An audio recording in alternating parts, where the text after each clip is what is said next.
Assalamualaikum warahmatullahi wabarakatuh. Salam sehat, salam jumpa kembali dalam pembahasan kita mengenai materi kimia. Pada kali ini, kita akan membahas mengenai sel volta, di mana sel volta merupakan bagian dari elektrokimia. Apa itu elektrokimia? Elektrokimia adalah ilmu yang mempelajari tentang hubungan antara energi kimia atau reaksi kimia dengan energi listrik, di mana elektrokimia dibagi menjadi dua bagian, yaitu sel volta dan sel elektrolisis.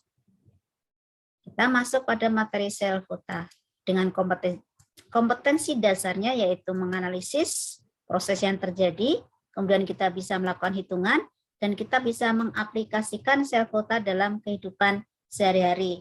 Setelah itu kita juga bisa mempraktekkan dan merancang percobaan mengenai sel volta dengan menggunakan bahan yang ada di sekitar kita. Kita masuk pada prinsip kerja dari sel volta. Sel volta adalah bagian dari sel elektrokimia, di mana pada sel volta terjadi perubahan energi kimia, yaitu reaksi redoks yang menghasilkan energi listrik. Sel volta terdiri dari satu elektroda, yaitu kutub negatif adalah anoda dan kutub positif adalah katoda. Kemudian elektrolit yang terletak pada gelas, kemudian voltameter, alat untuk mengukur energi listrik yang dihasilkan, serta jembatan garam yang umumnya atau biasanya berbentuk pipa U, dan dalam jembatan garam ini akan diberikan agar-agar yang sudah diberi larutan elektrolit. Kita bahas lebih lanjut mengenai sel volta. Pada sel volta, di sini susunannya yaitu anoda kutub negatif. Pada gambar ini kita menggunakan anoda Fe. Sedangkan katoda yaitu Cu, kutub positif. Kemudian larutan yang digunakan elektrolitnya pada katoda CuSO4, pada anoda adalah larutan FeSO4. Jembatan garam ini diisi oleh garam KCl atau kalium klorida.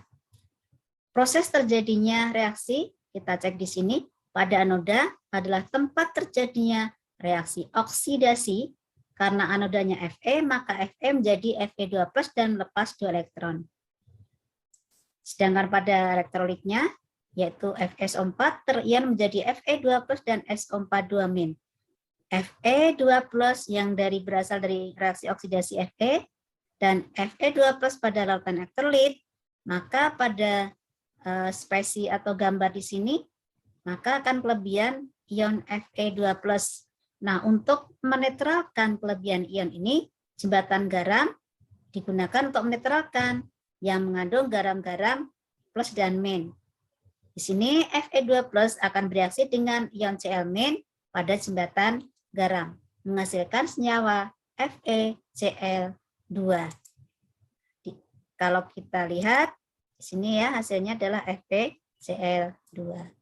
Selanjutnya, elektron yang dilepaskan akan menuju ke katoda.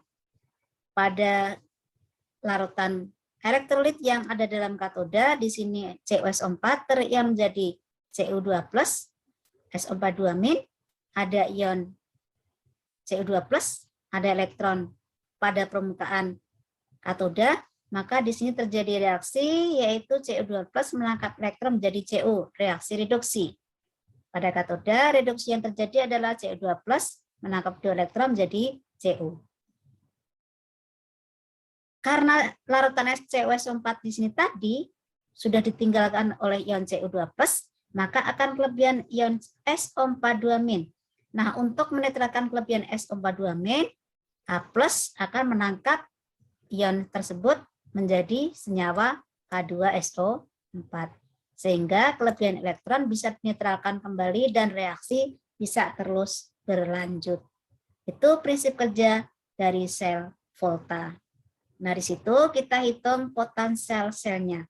Untuk menghitung potensial sel atau nol sel, berdasarkan 2 cara, bisa ditentukan melalui eksperimen, bisa juga dengan menggunakan potensial elektroda standar, di mana untuk menghitung E0 sel atau potensial elektron standar atau E0 ini dibandingkan dengan potensial dari hidrogen yang diukur pada suhu 25 derajat Celcius dan tekanan 1 atmosfer, sehingga bisa ditentukan harga E0 dari masing-masing reaksi reduksi dari logam. Nah, di sini menurut Mas Thurston dan Harley tahun 2011 untuk menghitung E0 sel atau potensial sel itu bisa dihitung dengan E0 reduksi atau harga potensial elektroda standar dari katoda dikurangi E0 dari oksidasi atau harga potensial elektroda standar pada anoda. Untuk lebih jelasnya kita lihat contoh soalnya.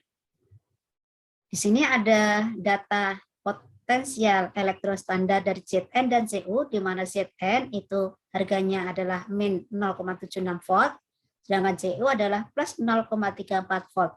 Dari data, tentukan logam mana yang bertindak sebagai katoda dan sebagai anoda, kemudian menuliskan reaksi pada katoda anoda dan menuliskan reaksi sel secara keseluruhan dan harga E-selnya.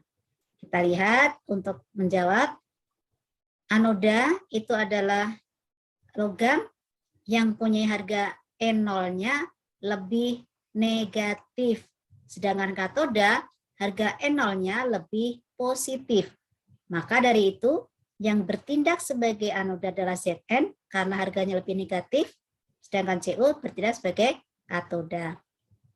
Maka reaksi pada anoda adalah Zn melepas elektron menjadi Zn2+ atau reaksi oksidasi, sedangkan pada katoda Cu menangkap elektron menjadi Cu yang tidak bermuatan. Jadi di sini menangkap elektron reduksi, yang anoda melepas elektron oksidasi.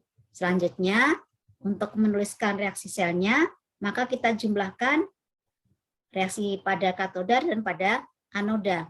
Pada anoda melepas 2 elektron, pada katoda menangkap 2 elektron. Berarti spesies yang di sebelah kiri dan sebelah kanan bisa dihilangkan atau dicoret, sehingga menghasilkan Zn bereaksi dengan Cu2+, menghasilkan Zn2+, dan Cu, ini di sini Cu, endapan Cu atau Cu yang berupa padatan.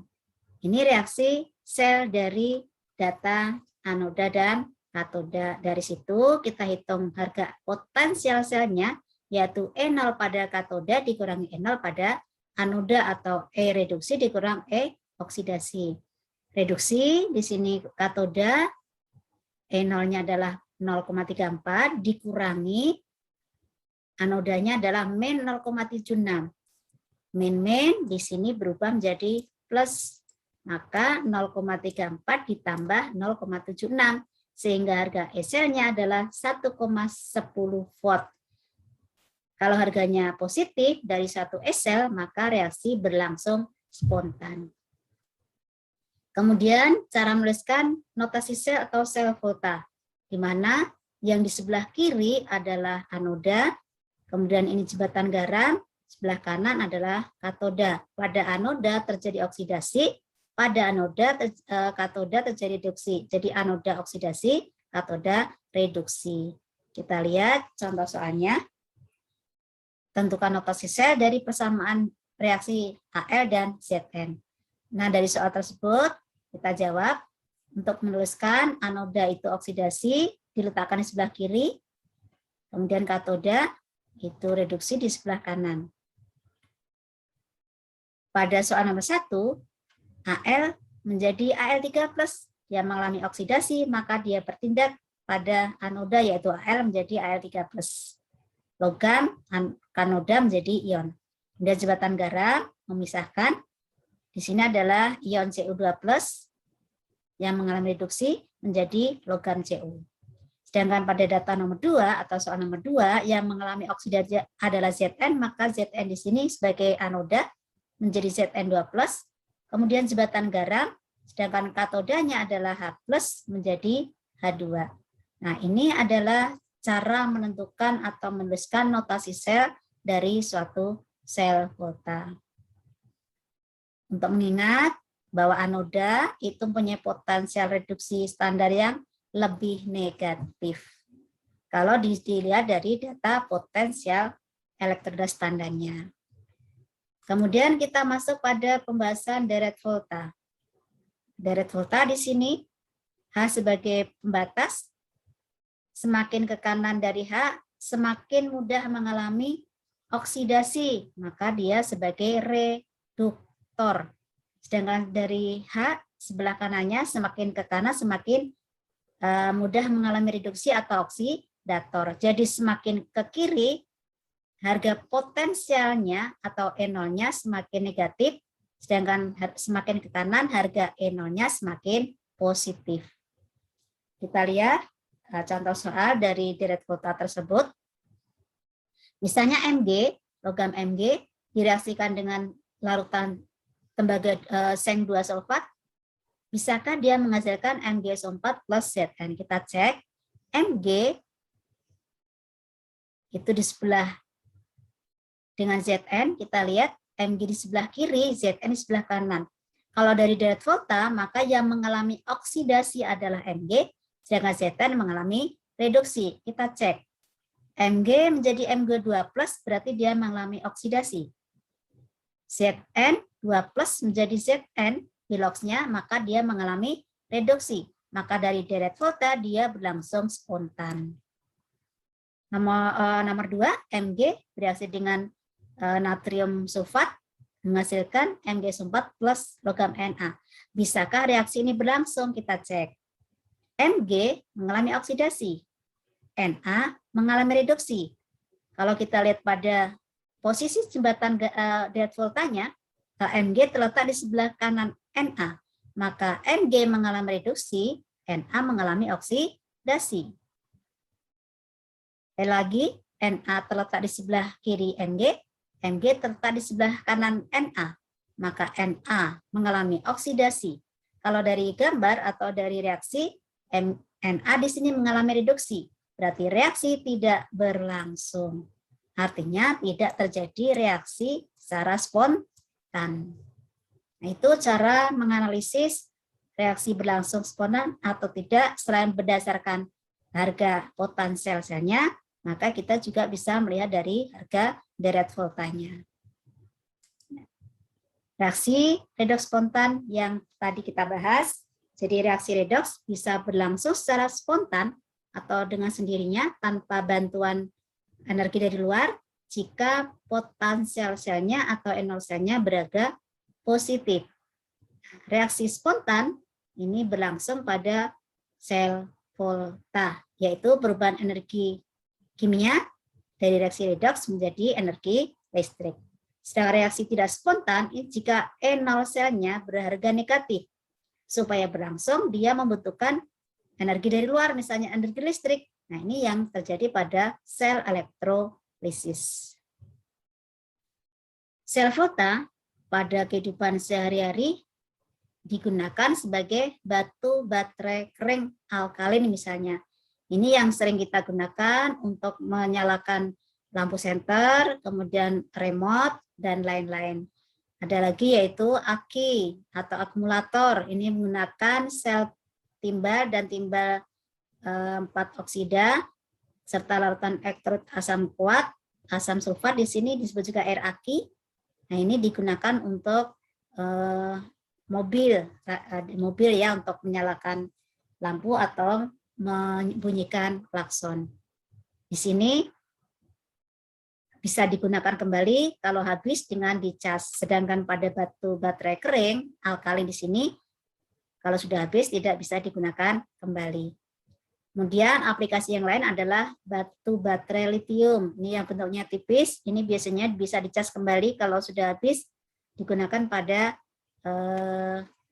HP atau pada gadget.